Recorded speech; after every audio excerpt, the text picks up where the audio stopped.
Assalamualaikum warahmatullahi wabarakatuh. Apa kabar hari ini anak-anaknya Miss? Semoga dalam keadaan sehat walafiat ya. Sebelum kita memulai pembelajaran, alangkah baiknya kita berdoa terlebih dahulu dan jangan lupa untuk menyiapkan pembelajaran dan buku, paket, serta alat tulis sebelum kita memulai pembelajaran pada hari ini.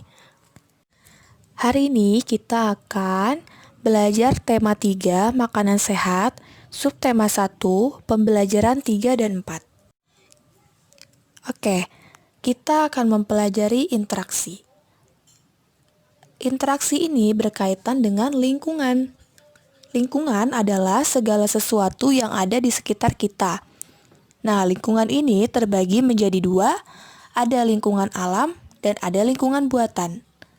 Kemudian, kita harus mengetahui apa itu interaksi. Nah, interaksi adalah hubungan timbal balik atau saling mempengaruhi antara satu individu kelompok dengan individu lain. Jadi, seperti seorang anak sedang berbicara kepada temannya, itu merupakan adanya terjadi interaksi. Gitu. Nah, itu masuknya ke interaksi manusia dengan lingkungan sosial. Nanti kita akan bahas ya. Nah, interaksi ini yang pertama akan jelaskan interaksi manusia dengan lingkungan alam. Lingkungan alam adalah lingkungan yang terbentuk secara alam oleh Tuhan Yang Maha Esa. Interaksi manusia dengan alam dilakukan melalui penyesuaian diri atau adaptasi dengan lingkungan. Jadi, manusia ini harus bisa berinteraksi juga dengan lingkungan alam, seperti misalnya manusia yang sedang pergi naik gunung, berarti kan manusia ini sedang melakukan penyesuaian diri atau adaptasi terhadap lingkungan yang ada di gunung. Yang kedua, interaksi manusia dengan lingkungan sosial. Interaksi manusia dengan lingkungan sosial menghasilkan interaksi sosial. Nah, interaksi sosial ini melibatkan individu atau kelompok dengan kelompok lain.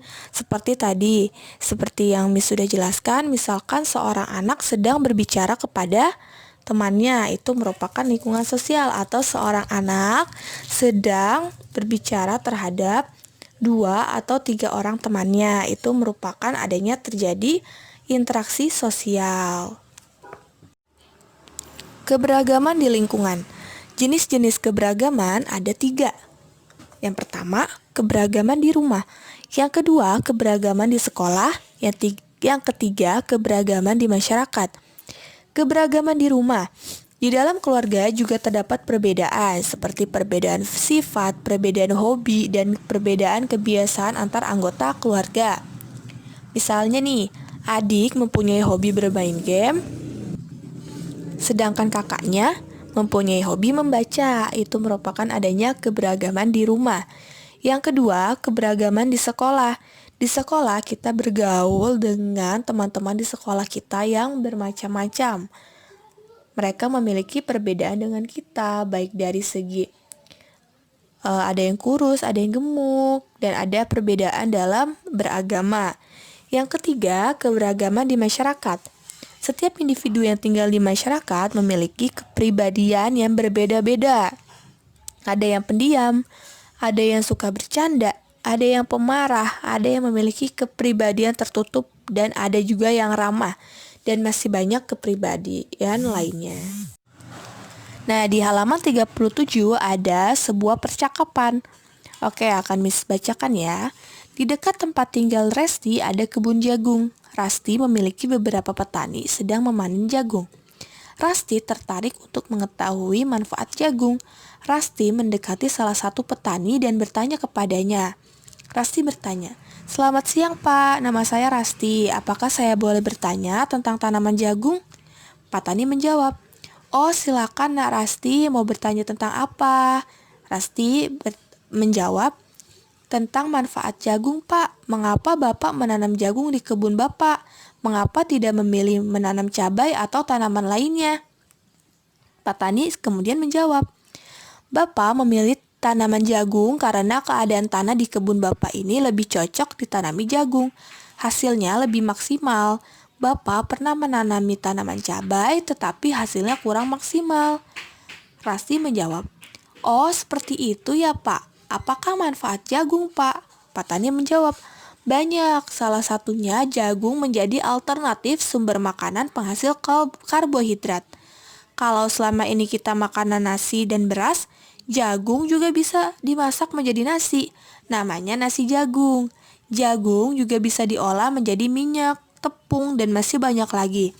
Oleh karena itu, permintaan masyarakat terhadap jagung sangat banyak, baik jagung muda maupun jagung yang sudah tua.